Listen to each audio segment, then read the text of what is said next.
Hey guys, this is how the character looks right now, and I'm gonna show you how it got up to this point and more. So I found this Parkour animations pack and purchase. This pack has a ton of animations. I will probably not use all of them, but it has a specific animation that I wanted, the Kong Vault. Because I will make many changes and potentially mess everything up, I got on SVN. SVN is a subversioning tool that helps with backing up your files and then revert back to it in case you mess up. I used Unreal's retargeting feature to transfer the animations from the Parkour pack over to my character, but the result was not too good. In this walk you can see the goblin's head is rotating left to right, but the mannequin isn't. The same in this run, and the gesture even looks different. I found that my goblin has one spine bone less than the mannequin, so that might cause those problems. So I decided to do my own retargeting, where I can have full control over how it's done. While setting up the retargeting for the fingers, I realized that it would be better to have a final model to transfer the animations to. So I retargeted the run and the sprint animation and made some adjustments to the run, and let's test them.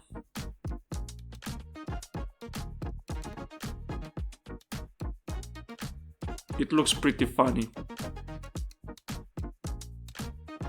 Actually, it's not even funny. The gestures look more similar now. But I'm seeing now the goblin's arms are a bit less flexed. But like I said before, it would be better to have a final model to transfer the animation to. So let's do that. So I started creating a model that looks more like a game character and not a placeholder made out of boxes. It's probable that this will not be the final model. It may change in the future. This is a model I made in school and I'm gonna use it. But it has to be straightened out to make it easier to read. It's not too detailed and in some cases a bit unrefined, but we're gonna refine it and add some more details. So I straighten the arms, get some hoodies references, make some improvements to the hoodie,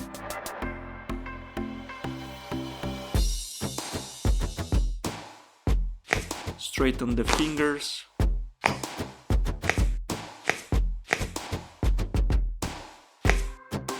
straighten the hands,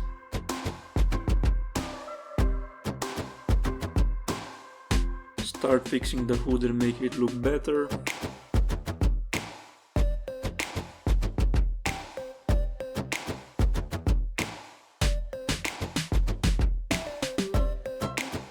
I'm looking at the references and adjusting the shape.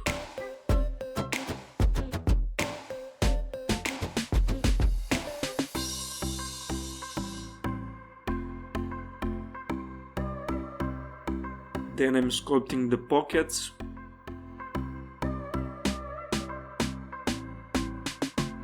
And add in some clothing folds.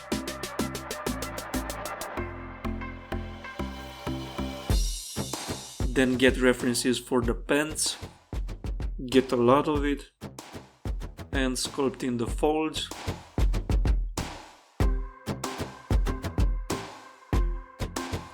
Adjust some anatomy and proportions.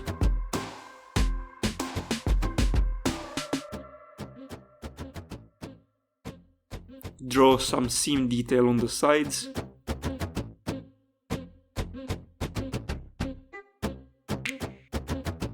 Keep on adding folds.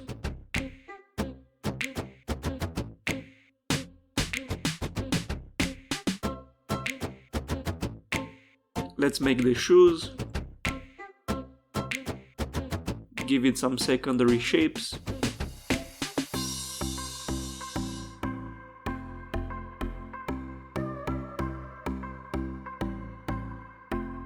Sculpt out the hands.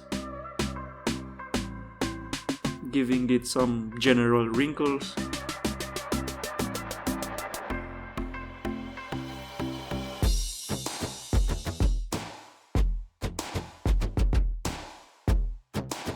And this is how the sculpt looks.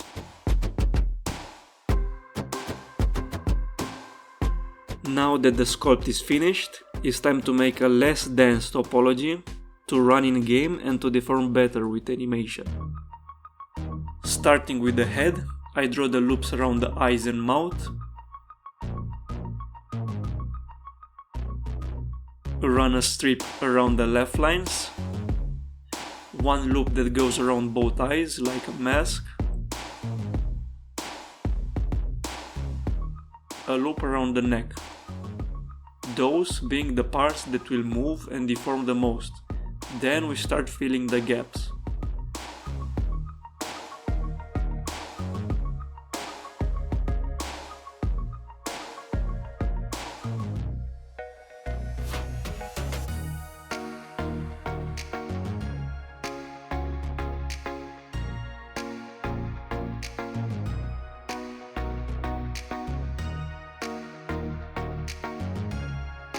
Now that all the head is filled, I'm giving it a massage to relax the topology and make it more even.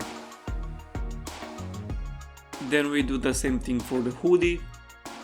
Draw the first loops in the areas where it deforms the most, following the directions in which it will deform or bend, and then fill out the gaps again.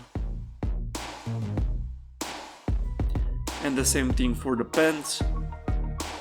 Draw the loops that deform the most and fill the gaps.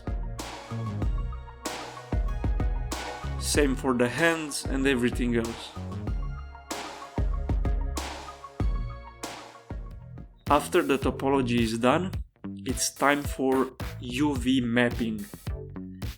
This means I'm making cuts on the model so it could be unwrapped like a flat piece of paper that we can draw on later. I'm making the cuts in places where they wouldn't be too visible, and then adjusting those to make sure I get as much resolution as possible into the important areas. Same with the pants, cut it where it's less likely to be visible or where the natural seams would be, and then get as much resolution as possible. Try to do the same thing with the head. With the head, I'm also trying to have as little stretching or squashing of the resolution as possible. After we finish the UV mapping for all the parts of the model, we can use those flat pieces of paper that we cut the model into to transfer the detail of the sculpt on the new topology. This process is called baking. And then we can add more detail and textures. Now that the baking is done, we start texturing. First, I'll add the base color for all the parts. This is how the model looks with just the base colors, and we're gonna add more detail to it. For the hoodie, I tried a bunch of materials and made some slight adjustments to get it closer to what I want. And the same thing for the pants. Get the base material, then tweak it to get it closer to my vision, and add my own stuff on top of that. Now for the skin, it looks very flat. For the skin, I paint a few layers to give it more natural skin look. First, I paint a dark red with spray dots alpha. And I paint more of it in the areas that should have more blood. This is how it looks with just the red layer. It's already more alive. Then I do the same thing with a dark blue layer and a dark yellow. And on top of that, I will do a fascia layer.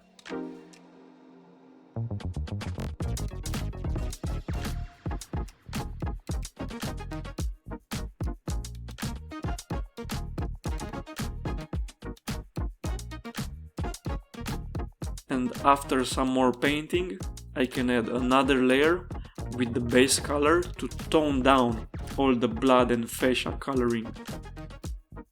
I will do a similar thing with the hoodie, adding in some high frequency noise on a darker tone and a lighter tone.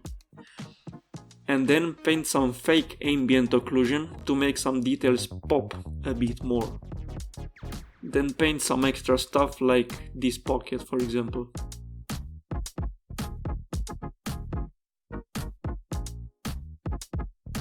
This is how it looks textured.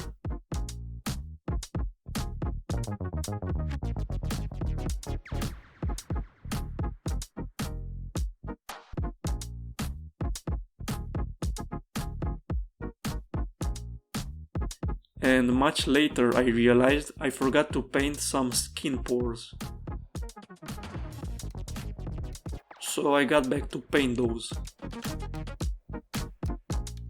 I just used the same alpha in most places, just varying the size and depth of the pores.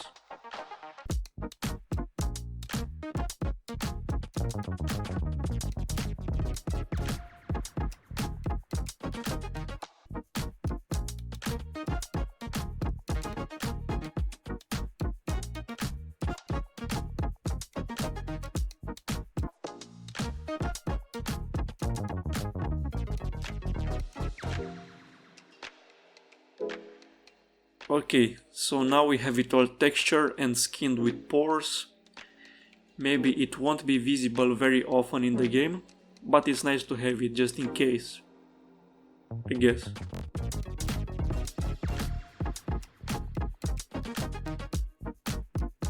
So now the new character is just a static model. It looks pretty, but it can't do much. So to get it moving like his placeholder brother, we should give him some bones. For making the skeleton, I just took the placeholder skeleton and repositioned the joints. Now the character has bones, but the bones don't affect the model. So we'll make the bones control the model in this process called skinning. We have to adjust it until each point of the model is controlled by the right bone. The shoe should move with the bone of the foot, the pants should move with the bones of the legs, and so on. After we assign which bone controls which point, then it's time to make the blending so that one point can be controlled by multiple joints.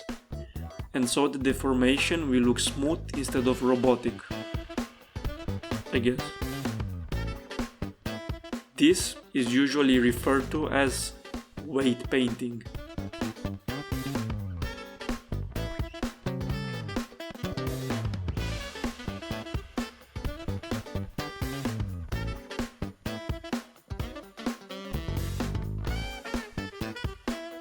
Here, I'm posing the fingers and giving more influence to different bones until the model deformation looks better.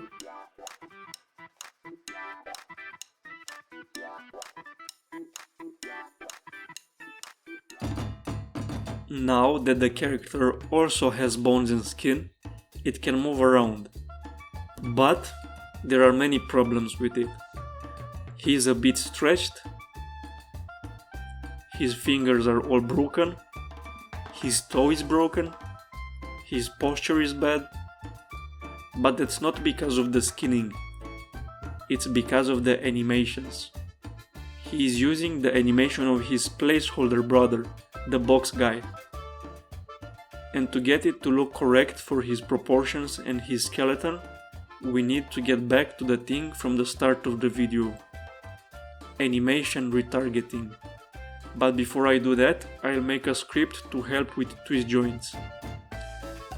This script will automatically create a setup whenever I need it. It will make the twist joints rotate less, so that the twisting of the limb looks more natural and smooth, I guess. Here's some with and without the twist setup.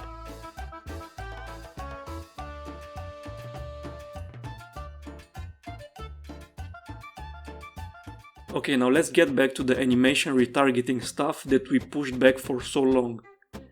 I'm making a script that will retarget many animations and then export the result.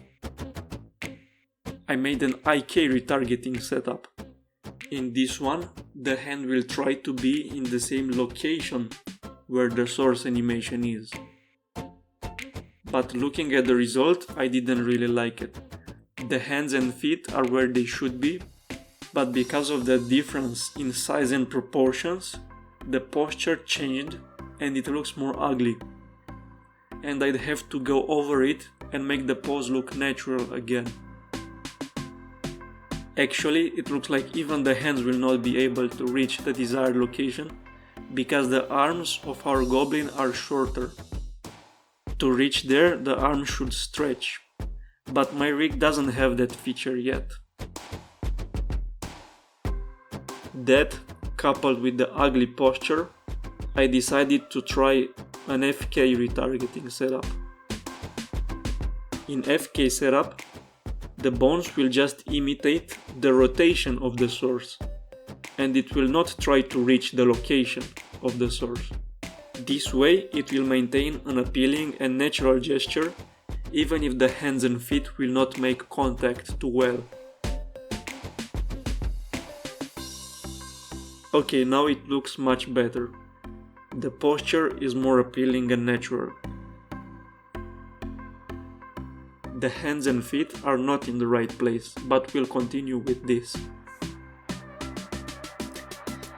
Now let's run the script to retarget all the animations.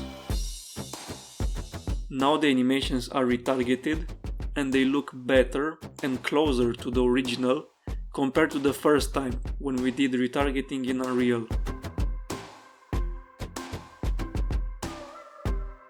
Now I'm simply replacing the old animations with the new ones that will work with this skeleton.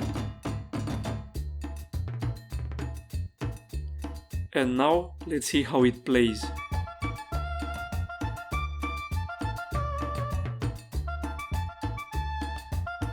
No. Oh. No.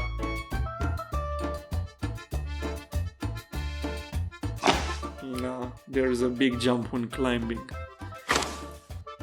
I made some mistakes in retargeting. The source of the target was scaled down, so now it moves a shorter distance. And that's why the character is not getting high enough and collides with the platform. Okay, let's fix that.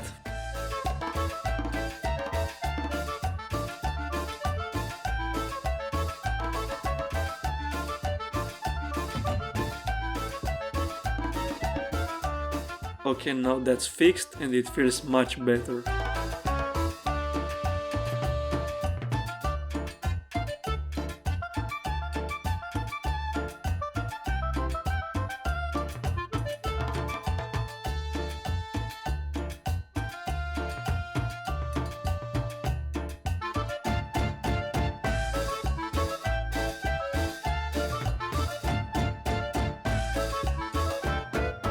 Now I'll get to tuning up some animations.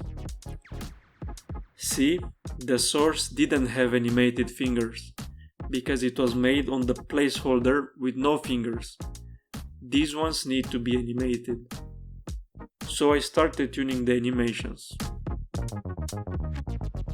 The fingers look better now.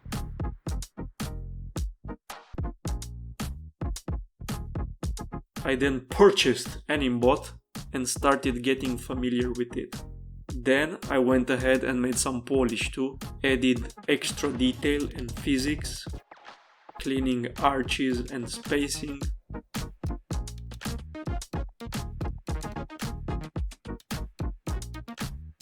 Making sure the fingers don't wobble around, but stay planted on the surface. After making a few animations where the fingers had to be stabilized without a rig, I decided to write a script that creates a fingers rig on demand and then delete it when I no longer need IK fingers.